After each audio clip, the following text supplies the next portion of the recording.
Welcome to the Pro Aging Podcast. I'm Steve Gurney, founder of the Positive Aging Community.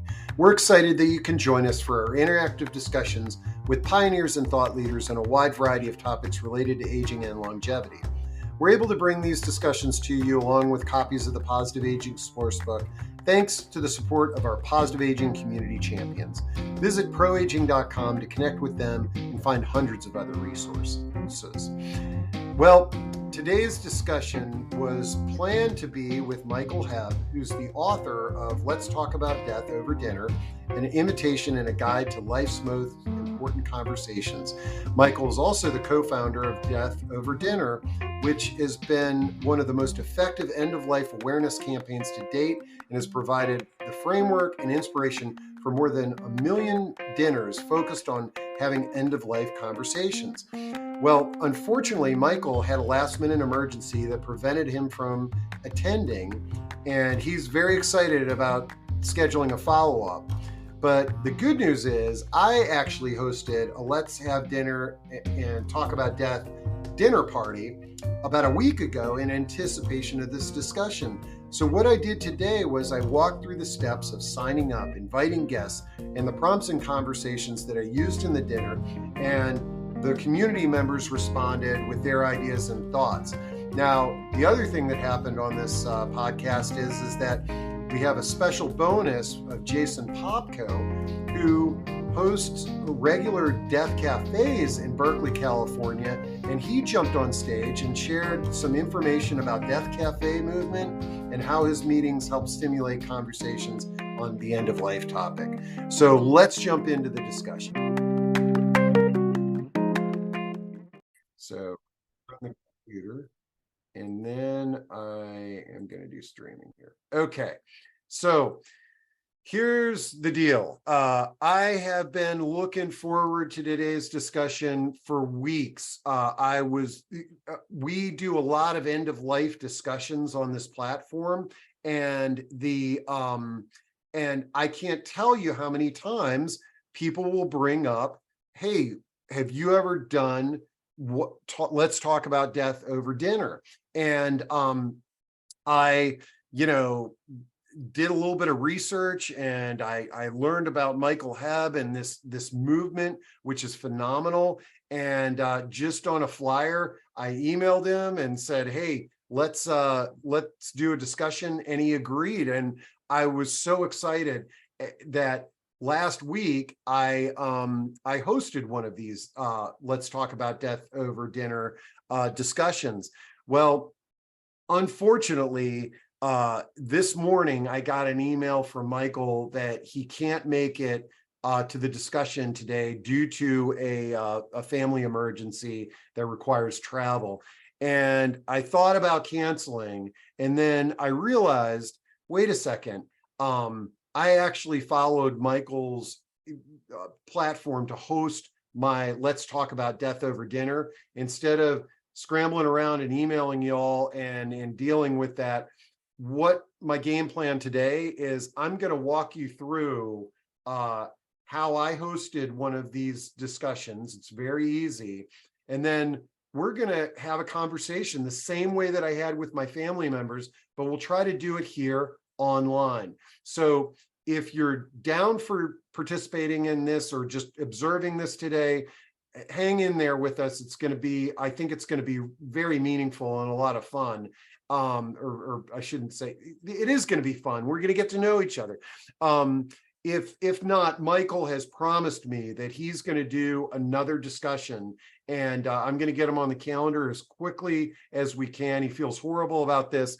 And so we will have Michael come on as well. But I hope y'all hang in there with me, because I really am excited to share what I learned and then play around in the sandbox here with Let's Talk About Death.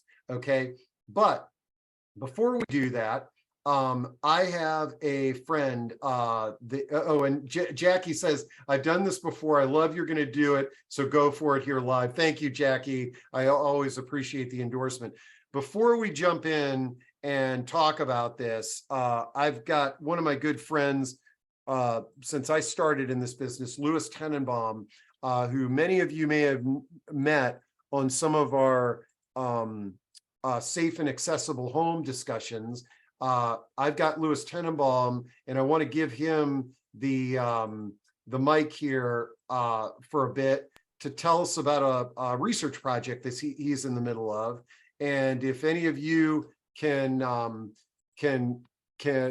have clients or know of somebody that can participate, I know Louis would be grateful. Oh, okay. Yep. Here. Susan, why don't you turn off your screen? There you go. Thanks. Okay. Louis, first off, tell everybody about your organization and this research project, and then we're going to talk about death over lunch or breakfast. It's not dinner time anywhere, to my knowledge. Thanks, Steve. You know, this is an obvious example of where you are the resource, right? I knew I needed something in this field, and I reached out to you, and quite typically you came through. So my organization, Homes Renewed Ventures, is a technology company devoted to helping older Americans age in place. Our mission is to improve the safety, accessibility, comfort, affordability, and security of housing for the expanding senior population with increased longevity. I've been at this for a long time, but now really taking it on as both research and business development. We are funded by the National Institutes on Aging through their SBIR Seed Investment Program for aging-focused businesses. It's a rigorous grant application process involving serious academic research, as well as requiring a strong commercialization plan. Our application for this grant was over 150 pages. Our first product, which is under development and will be ready for field testing in the first quarter of 2024, is focused on a way to scale basic safety modifications and funding. So this is, bars, ramps, and railings, the very basics that have such an impact, but we need a better way to get them funded and get them installed. And that's what the first project is about. Our next product is that we're working on the application for is more focused on general house conditions and the impact on caregivers and residents. As such, we are seeking caregivers of people with dementia for short phone or Zoom interviews about household conditions and caregiving. We want to talk to both caregivers who live in the home with the person with dementia and those who do not. We know that many caregivers are down the street or across the country, and yet, as we've been developing this, we see that many of the issues they face are similar. But what we're doing with these interviews is what's called the iterative customer discovery process. It's a business process we need to go through in order to set the idea for the SBIR grant that, in fact, there is a market for our product. And so the interviews will test our hypothesis of the problem so we can get to what's called a product market fit for our solution. We don't want to build something that nobody really wants or that nobody would really use. The fact that it's an iterative process in this case means we will interview 6 to 8 people, reevaluate what we asked them, and then go through and interview 6 or 8 more people and go through this process a number of times. So if you were to sign up or send us your contact information, we might not interview you right away, but trust that we need a larger sample size over time through this iterative process. And that's what it's all about, is trying to get the safety, accessibility, and security of homes so that aging in place, which is what most people want, can really occur well. So I will thank you, Steve, for this opportunity. I will drop my information in the chat, and maybe you've done that. And I look forward to speaking with some of you, and also not only to this discussion we're going to have today, but I think you've convinced me I need to have one of these dinners as well, if not a couple of them. So thanks a lot.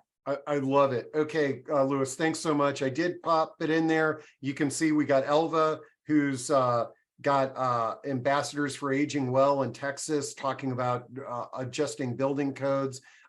Emily's asking, is this a research study where you're going to pay the interviewees?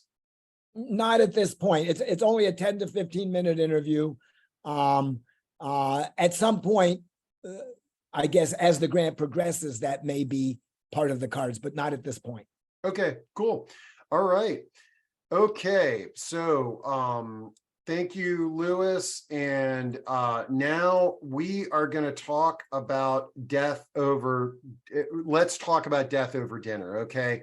And for those that just jumped in, and you're expecting Michael Hebb, who's the author of the book and the man behind all of this. Unfortunately, Michael called me this morning and he had a family emergency that required travel. And in preparation for the interview with Michael, I actually hosted a death over dinner party last week. And so instead of canceling this and, then fielding emails all morning, why can't I log in and stuff like that, I'm going to walk you through what I did.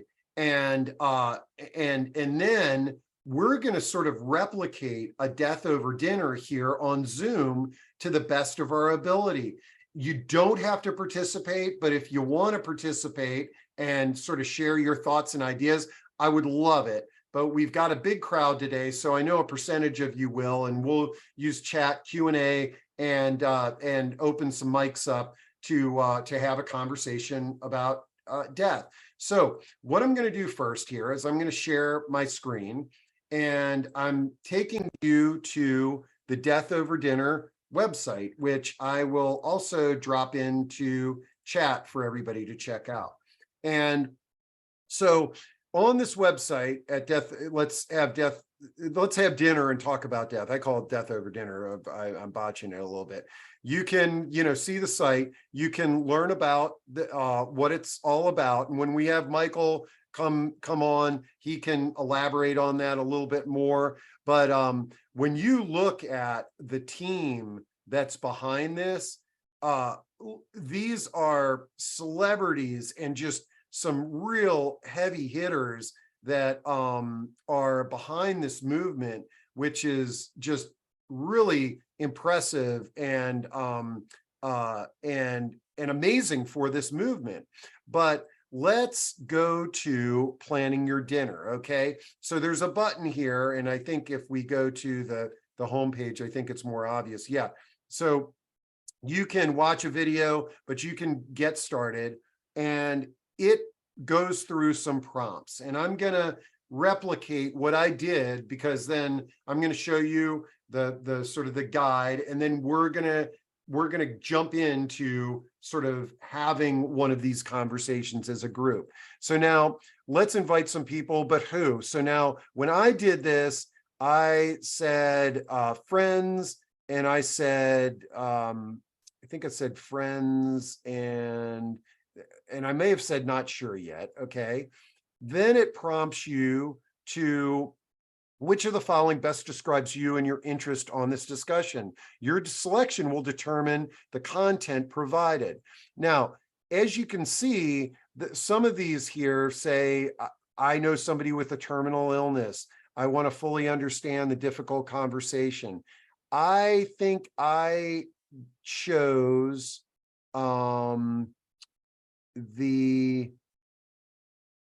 I think I chose either I want to live fully, I think is what I chose. And then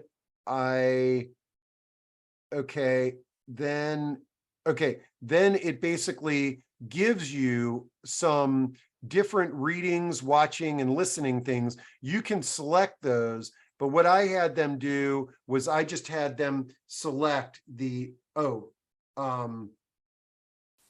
let's see, somebody said they're just seeing a black screen. Let me reshare. I'm hoping that you all are seeing the screen now. Okay. So then I basically, it talks about, it sort of summarizes you signing up for this, and then that leads to you enter your email here, and then they send you a immediately they send you an email. And in that email, let me try to increase my screen. Not that you're going to be able to read this, but I need to read it better. You'll see, sort of thanking you for signing up. The email has a suggested dinner invitation. It has a proposed conversation with prompts for your dinner and post-dinner activities. Okay. And so then I just cut and pasted this and I sent this to my loved ones. Now, what I chose to do, and I'm going to pause here and jump back on the screen. What I chose to do, because I was doing this for the first time and I knew that we were going to have Michael on today, I chose my guinea pigs for my first Let's Talk About Death Over Dinner to be just two family members of mine. Okay. And anyways, so now I sent out the invitation, they accepted. And it was my wife and two family members. Okay. They accepted. And then, I went on my trusty Yum app that I like, and I made a nice dinner. I think we had some bang bang chicken, some vegetables, and I went out shopping. I did it right, man. I cooked up a nice meal, had some appetizers, because my feeling is these family members are not in the space of senior living. They're not in this segment of talking about death. So when you invite folks to this, it's sort of like I wanted to make this fun and as comfortable as possible. And so we had a little bit of small talk, and then we sat down to eat dinner. And now let me pull up my script, which is what we're just going to walk through this script. I'm going to tell you a little bit about what I sort of gleaned and what my loved ones gleaned, but then I'm hoping that we can jump in and as a group talk about death in this format, using chat, using verbal expression. If you raise your hand, I see Louisa, your hand is raised. I will open your mic in a moment, but okay, that was a mistake. I was just checking on that. And then we'll dive into this. Okay, so I'm going to share my screen, and this is the script that I used when my loved ones were coming over. And what I said first here is, to start the evening, let's bring together a sense of gratitude to the table and acknowledge our ancestors. Let's do a quick around the table introduction to be completed with a raise of the glass to someone who is no longer with us, somebody you admire deeply. And in no more than 20 words, share why you admire them. If you'd prefer to light a candle in their honor, we have found that to be meaningful too as well. Some people do both. So what I'm going to pause, okay, because I can read better your chats and your comments when I pause. And what I'm going to say to y'all is, let's all do this, okay? And I'll share with you who I shared. My ancestor was that I wanted to recognize was my Grandpa Gurney. And my Grandpa Gurney was actually the inspiration for me starting Sourcebook. He had a stroke and was in a wheelchair and needed to go to a nursing home. And if that didn't happen, I wouldn't have had this wonderful career and met all you. And that's sort of, my ancestor that I wanted to recognize. And so I would say to you, you can, sit there right now and just, remember an ancestor. But if you want to share a story about an ancestor that you want to acknowledge with the world here, feel free to drop that into chat.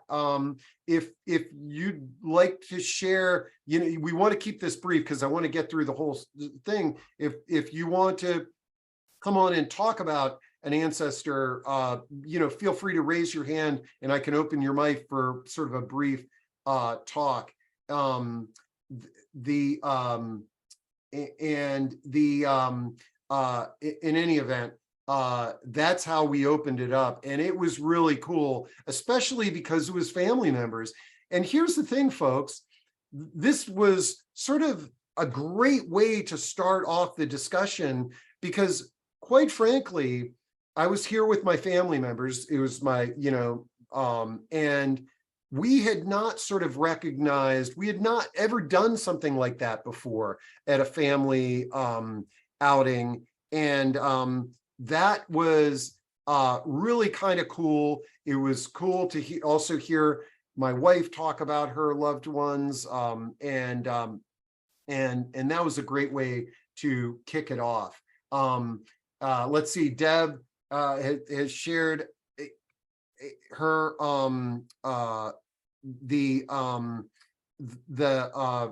you can see some folks take Mary honoring her mom, Emily Kearns, my parents, they lived with dementia, it changed my life. Sherry, my mom lived with dementia for 4 years and spent the last 2.5 in a memory care community. It's just a wonderful thing to do. And if you can imagine, when most of us host dinner parties, this is not something that we do. This was right out of the gate. I thought that this was positive and empowering, and it kind of eased us in to the next part of the journey. Thank you, everybody, for sharing, your ancestors here. I think that's wonderful. Elva, Jackie, Sherry, Deb, Emily, and Elva. Elva has a great thing is that this could be a good activity to do at my family reunion in May. I agree, Elva. And if you do it this way, you can prepare people, and it might be that your family reunion is like a week-long event, and it's sort of like, hey, I am going to host on, Wednesday night, let's talk about death over dinner aspect to that family event. Okay, so that was part one. So now let me move to part two. Okay, let me get my script back up here. And so then we had a series of questions here. And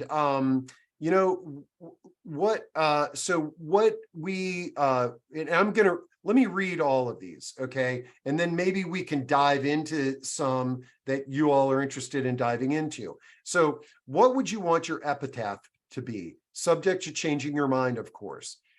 The next question was, name the 3-person committee you would want consulted on any decisions about whether or not to continue life-prolonging treatments like mechanical ventilation. Who would you want to chair that committee? So you got the 3-person committee. Who would you want to chair that? Have you informed these people or put this in writing? If not, what is stopping you? And then the last question on this segment was, if you could design your funeral, wake, or memorial, tell us what it would be like. Okay, so let's break some of this stuff down. And I'm trying to, Emily is bringing up the 5 wishes documents, which are great there. And I'll try to drop that into to chat. But what so the first question was, what do you want your epitaph to be? And so because I wanted the rest of my guests to be comfortable, I always started out with my thoughts to give them time to think. Okay, you may host one of these dinners and you may have somebody who's really into this, and you could sort of like, hey, if you're excited about this, you can kick off these questions. But I just sort of started, and throughout the evening, my guests started jumping in, but I made sure that I was the first one that started. And so when I'm trying to remember what I wanted my epitaph to be was, I wanted to be remembered that I tried to help people. And then we kind of went around the room and we had a great conversation about that, so that when so somebody would comment on what they wanted their epitaph to be, and then others in the party would be sort of commenting, yeah, I really think of you that way. Or, one way we would share, one way that I think of you is this way. And it was just a great conversation that I'd never had with these family members. And one of the members at the table was my wife. Then we talked about this 3-person committee. Now, this was really cool, okay? Because I think I basically, when I sort of talked about this, I said, well, I want my wife, my mom, and my dad, okay, which are all, alive, okay? And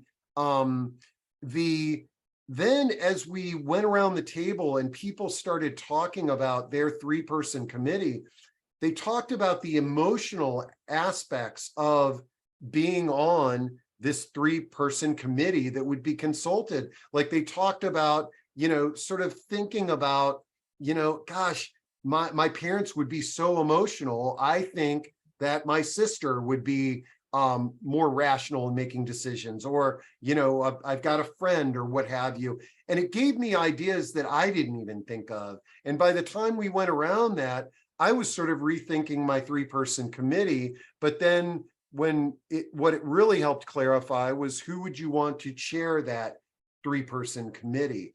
And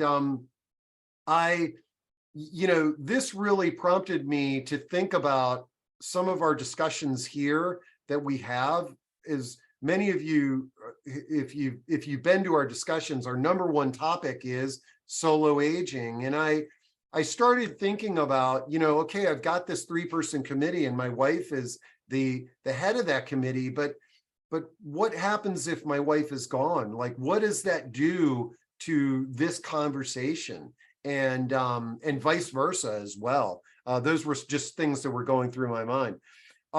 Then the next question: have you informed these people and put this in writing? And if not, what's stopping you? And I think all of my guests at this discussion had done some form of estate planning, but I think that this conversation was way deeper. Like, none of us had really informed our committee and had a conversation. And so I really feel that this type of platform is really a great thing to do before, during, and after the estate planning process. It may be that before you do your estate planning, you invite some of these folks that you want on your committee to be at this dinner.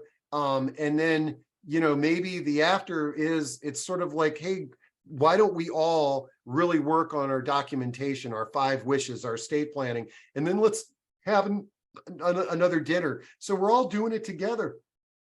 And we've opened the difficult can of worms of talking about death together. So the next dinner should be even better. And then the last question on this part was, if you could design your funeral, wake, or memorial, tell us what it would be like. And I love this part of our discussion because I've really, through these discussions and these end of life talks that we've had, it's really opened my minds up that, there are a lot of creative ways to be remembered. But more important is, if you don't voice what those are, your loved ones may make an assumption that, hey, we're going to do a traditional, faith-based and funeral home service. And let's see, Paula has a comment here that I want to read. Paula says, I've hosted 3 dinners. Some folks think quickly on their feet. Others need to contemplate before sharing the discussion. Emphasize these questions as starting points, always subject to change. The participants inform each other in other very tender ways. Paula, I'm really glad you shared that, because I found that with my dinner too, is that once we started having the conversations, some of the members of the discussion would come back to the beginning of the conversation in the first question towards the end.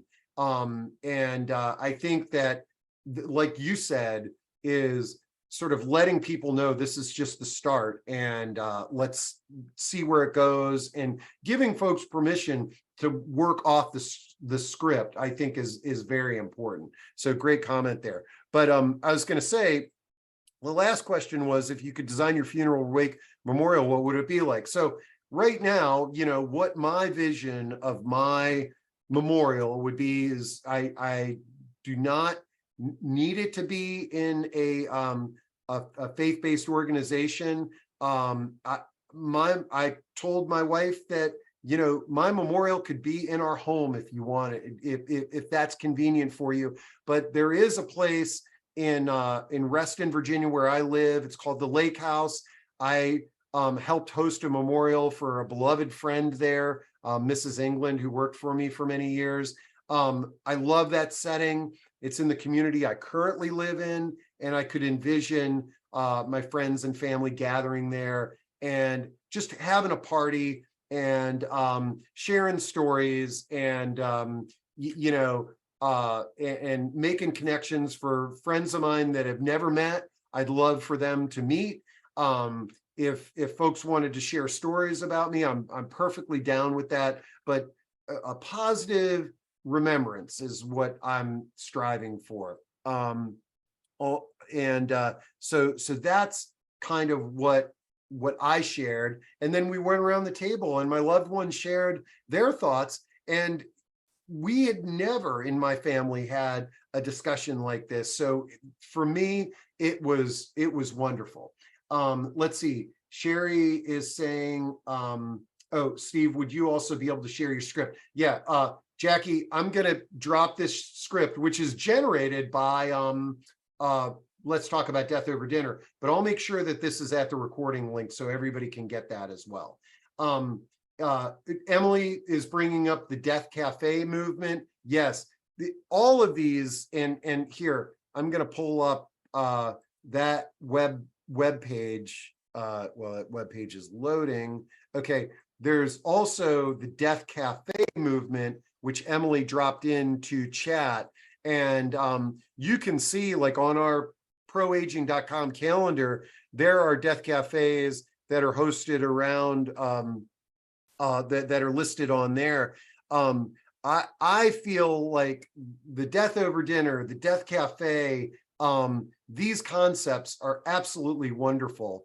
And it's making it easier to talk about this just very difficult subject that many of us have a hard time talking about. Sherry says, would you recommend sharing those questions prior to the dinner so people could come prepared with their thoughts? Sherry, I thought about this, okay? And I almost did it, but I wanted to kind of follow the way that Let's Talk About Death Over Dinner, the way they were recommending this. And what they did was they shared, and I'll drop this into chat, there was something you could listen to, there was something you could watch, and there was something you could read on, all centered around thinking about end of life, okay? And so that was the homework for my attendees. And then they were coming here and I was sharing this script is sort of the script of the dinner. And I guess it's all, I'd say it's all dependent on your guests. And it'll be awesome when we have Michael here, because this is a great question for Michael. I'd be curious about his thoughts. But kind of, I think I kind of wanted there to be sort of somewhat of a surprise element to this dinner. My thoughts are that there's value in thinking about these questions and then coming to a dinner and knowing that we're going to talk about it. But there's, I feel like the spontaneity of not knowing what the question is and what is coming to your mind at first has real value. And I think by approaching it that way, the dinner was less scripted and more authentic from all of our perspectives. So that's just my my perspective. Jason says, I've been hosting a series of monthly public death cafes at the local Berkeley, California public library.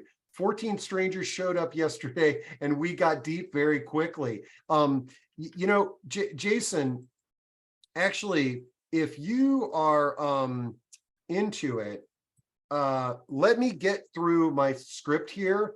But if we've got a little bit of time here at the end, I would love to for you to kind of share how what the Death Cafe model is like. So if you're cool with that, Jason, raise your little virtual hand.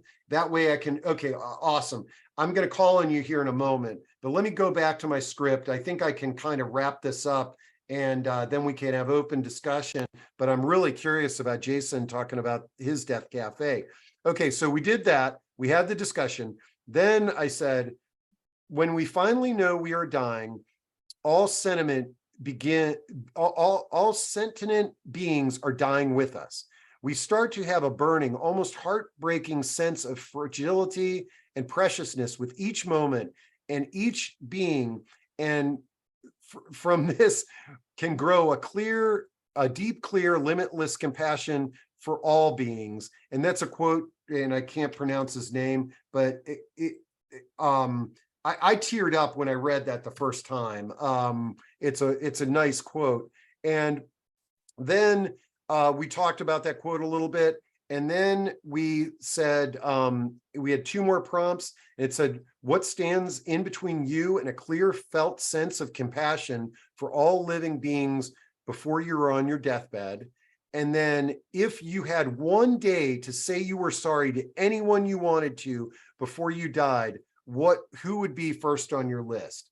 Now, I actually, what's interesting on this was we had a very thought-provoking, I'm going to drop these two questions into chat, but we had a pretty thought-provoking discussion around that.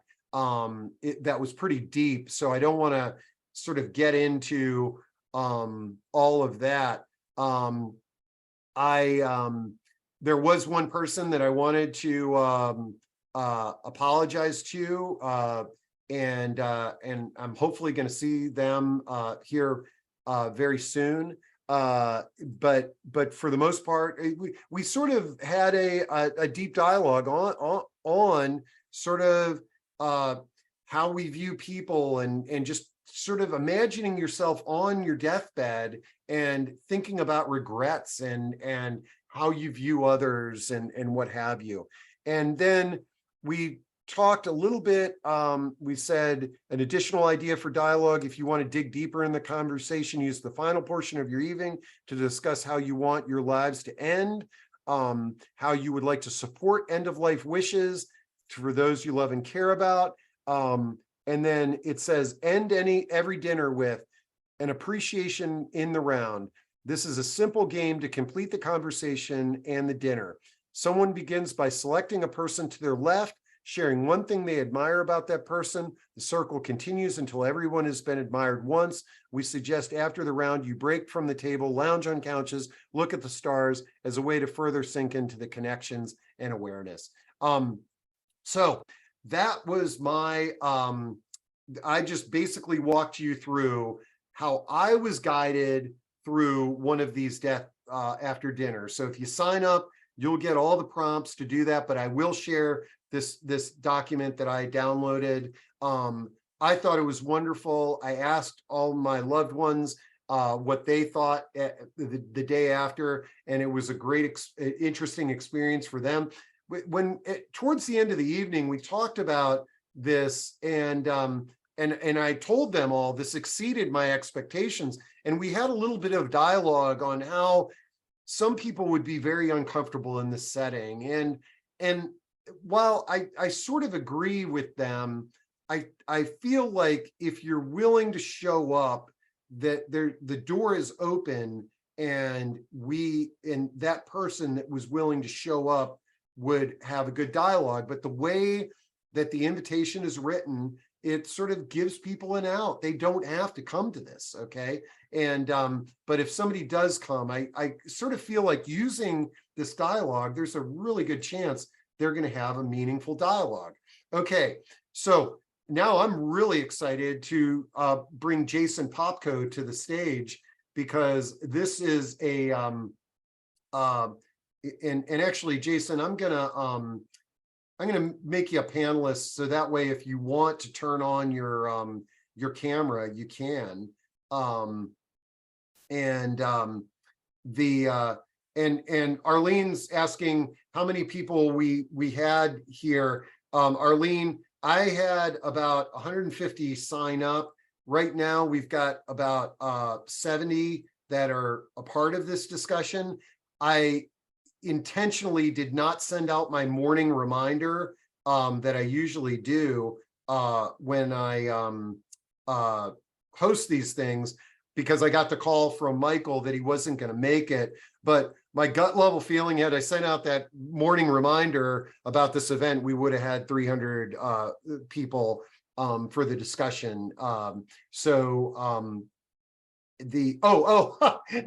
my own no, at my own personal one, I only did it with 4. I'm going to do this again, and I'm going to do it with more people than 4, because I think more people will add just a dynamic to it. I'd also like to host one with like my neighbors and some friends, maybe, and maybe some people that didn't know each other, that were open to dialogue like this. But this actually kind of stems to the Death Cafe. Jason, can you hear me?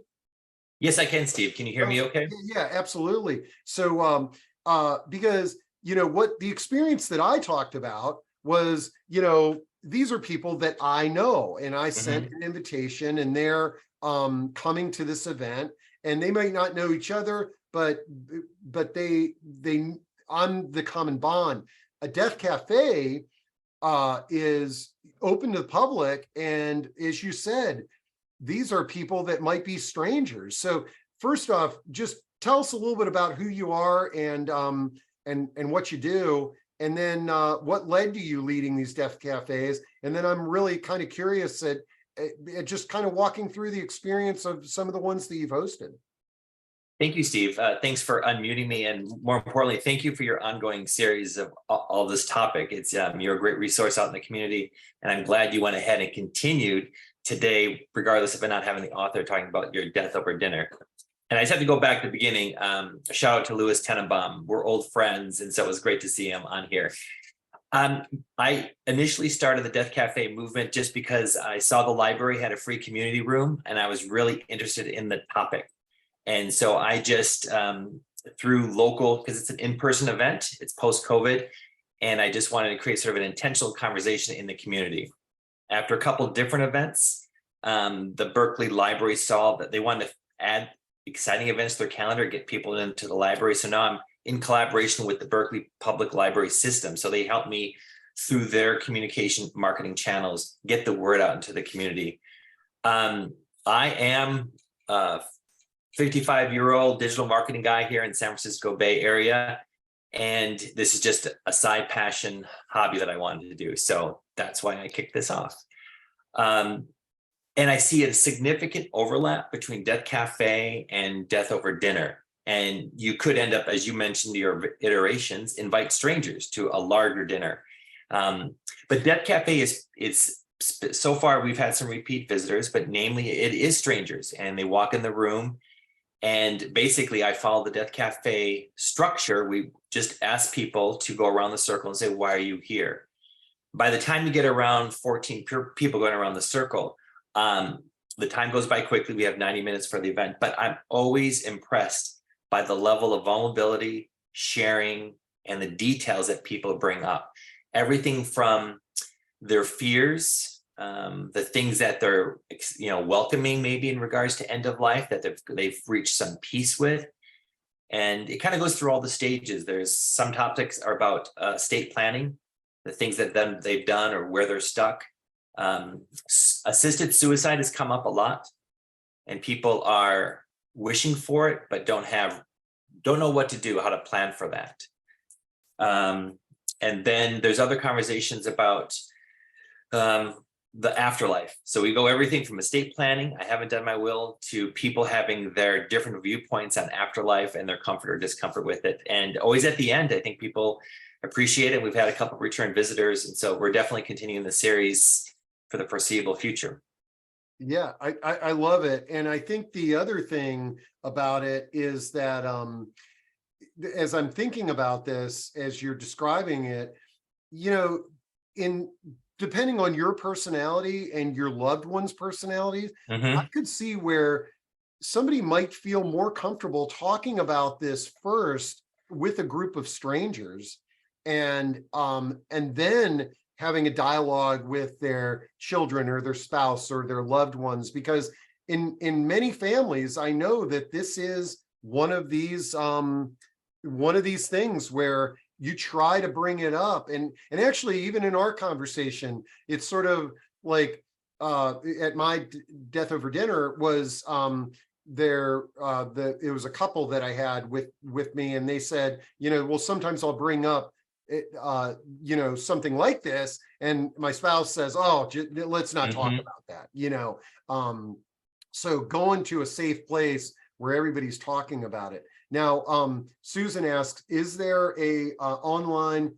there any online death cafes? And I believe there are. I'm sending you the website for the national model. I swear somebody in our, I know Patricia with Assisting Hands does some death cafes, and I'm not sure if hers are live or online, but I'm going to try to look at the calendar there.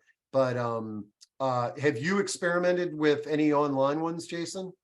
I haven't yet. I'm really going deep into post-pandemic in-person events. You know, people do wear masks. It's big enough room, so they're very comfortable. But I'm finding that the conversation I really appreciate facilitating it in person. And by the way, for people who are familiar or not familiar with Death Cafe, it's kind of like an open source software where there is no headquarters and reporting structure. It is a concept that's out in the world. You can go to Death Cafe and get their guidelines in regards to how to facilitate it. And so, but you are asked, if you go ahead and do your own, just go back to deathcafe.com and list it. And so, for example, if you do volunteer and choose to do an online event and open it up to the public, people often will find about it through Death Cafe. One of the things through your presentation, Steve, I really appreciate are the prompts that come with the death over dinner. I think those are some of the things that I will have in my back pocket for future facilitations, because there are sometimes, you know, it's a group of 14 people and you want to keep the conversation going. So having some prompts available I think will help people think about different specific aspects of death and dying.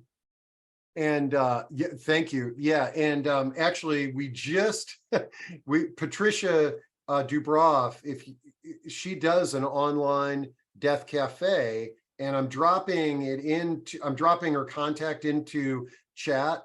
But she just had one on Tuesday. So maybe next month, if folks are interested in this, next month.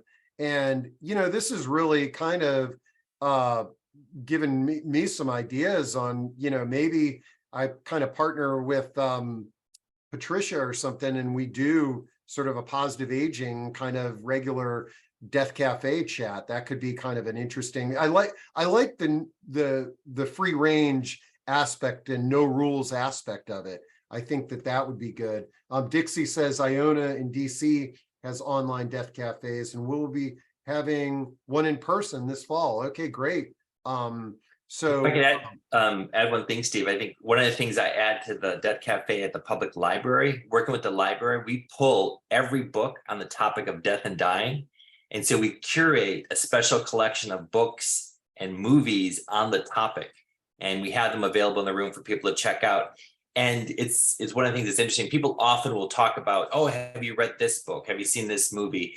From a different aspects, either the nonfiction of how the body actually dies to a movie that was touching in regards to somebody being a caregiver. So it's a really find it powerful to see all the books in one place, including children's books that talk about death and dying, because there is a community out there that is contemplating all different aspects of it. So if there's area in which you feel uncomfortable or unknown, somebody has probably written something about it where you can connect and feel you're not alone through this process. Referring back to your term, solo aging is another thing, because most of the times the demographic of people who attend are over 70 females, and they are all concerned about solo aging.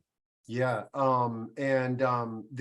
Jackie says, does anyone charge a fee to facilitate these? I think the ones that I've heard of, these are all like organizations, nonprofits, for-profits, just sort of hosting these with no fee. But have you heard of any fees being charged, or does Death Cafe sort of? Death Cafe says it has to be free. Okay.